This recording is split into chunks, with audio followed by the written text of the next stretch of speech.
If you are over 60, you have probably been told the same thing for decades: just walk more.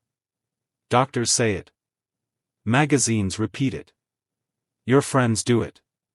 Maybe you even feel a little guilty on the days you don't hit your step count. But what if I told you that walking alone is not enough? What if I told you that relying only on walking might actually be leaving your body vulnerable to the single biggest threat to your independence? But I have seen the other side of this story too many times. I have operated on patients who told me, "But doctor, I walk every single day, how did I end up here with a hip fracture?" Here is the medical truth: walking is excellent for your heart, your mood, and your metabolism. But it does almost nothing to stop the silent disease that steals your strength as you age. It is called sarcopenia, age-related muscle loss. After age 50, if you do not actively stimulate your muscles, you lose about 1 to 2% of your muscle mass every single year. That doesn't sound like much, until you fast forward 10 years. That is when people start needing canes, struggling with stairs, or finding they can't get off the toilet without help. Walking builds endurance. It does not build structure. Think of your body like a house. Walking paints the walls, but strength training fixes the crumbling foundation. So today, I am going to show you 5 simple, medically approved exercises that are scientifically proven to do what walking cannot. You can do them at home, with no equipment. And exercise number 3? For many of my patients, it is the difference between a close call and a life-changing fall. Disclaimer: this is for educational purposes. If you have severe arthritis, heart conditions, or balance issues, please consult your own doctor before starting. Let's begin with the single most important movement for your independence. Exercise number 1 is the sit-to-stand. In the gym, bodybuilders call this a squat. But in the medical world, we call this the independence builder. This mimics the most essential movements of your daily life: getting out of a chair, getting off the toilet, and getting out of a car. When you lose the strength to do this, you lose your freedom. Find a sturdy chair that won't slide, put it against a wall if you need to. Sit on the front half of the seat with your feet flat on the floor, about shoulder width apart. Now, here is the rule: cross your arms over your chest.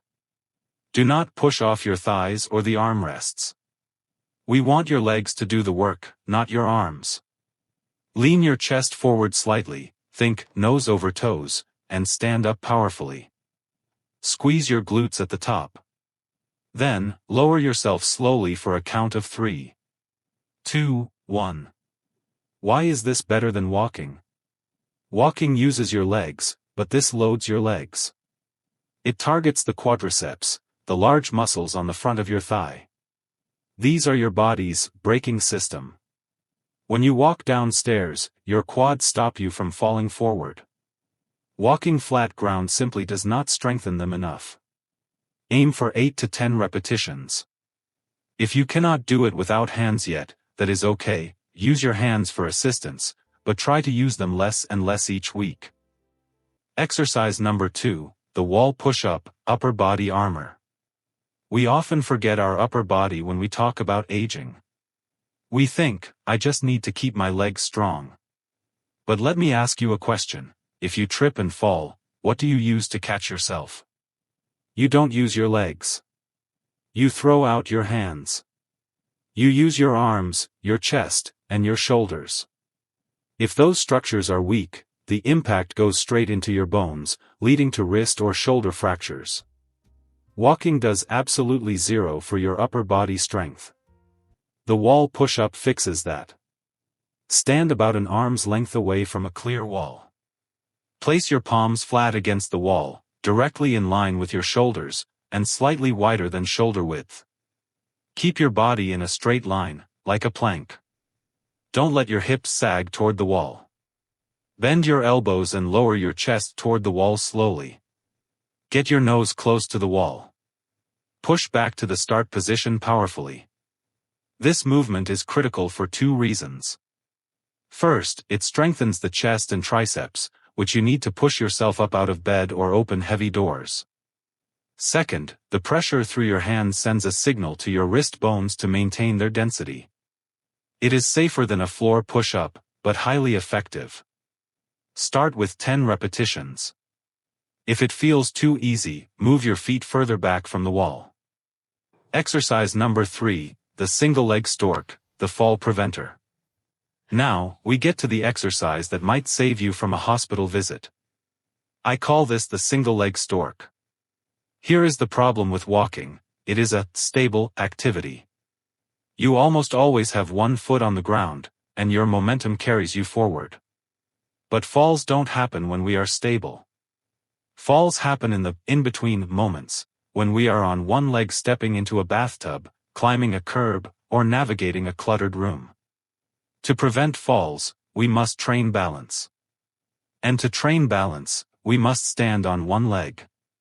Stand next to a wall or a sturdy chair. Keep your hand hovering near it so you can grab it instantly. Shift your weight onto your left leg. Slowly lift your right knee up. You don't have to go high, just get your foot off the floor. Stand tall and look at a fixed point on the wall.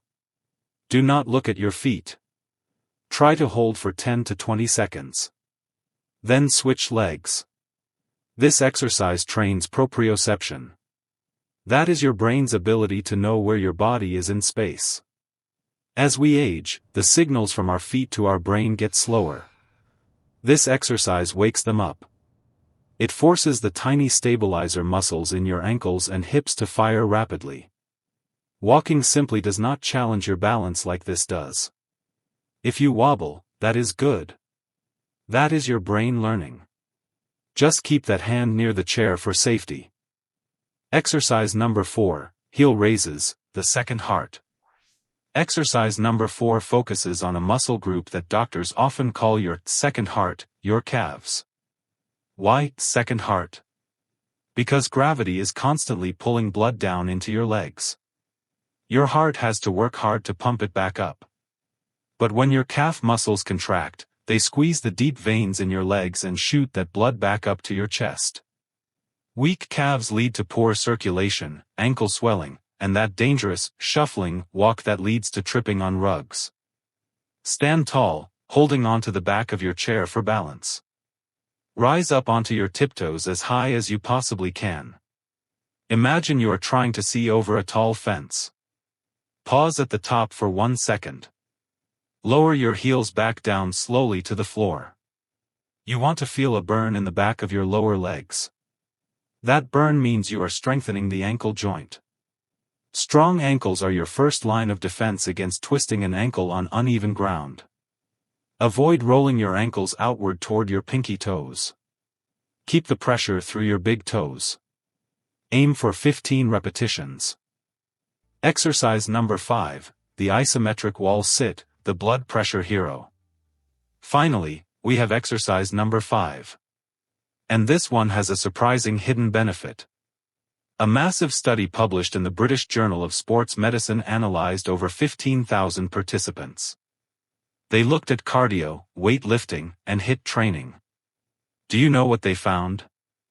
The single most effective exercise for lowering resting blood pressure was isometric exercise, specifically, the wall sit. Lean your back flat against a wall. Slide your feet out and slide your back down the wall. Pretend you are sitting in an invisible chair. You do not need to go to 90 degrees immediately.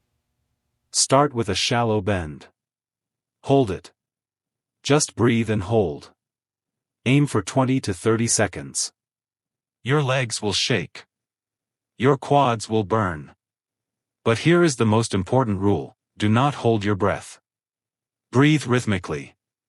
Holding your breath can spike your blood pressure, which is the opposite of what we want. This exercise forces your blood vessels to compress and then dilate, which improves their flexibility and health. It is powerful medicine that takes less than a minute. So, does this mean you should stop walking?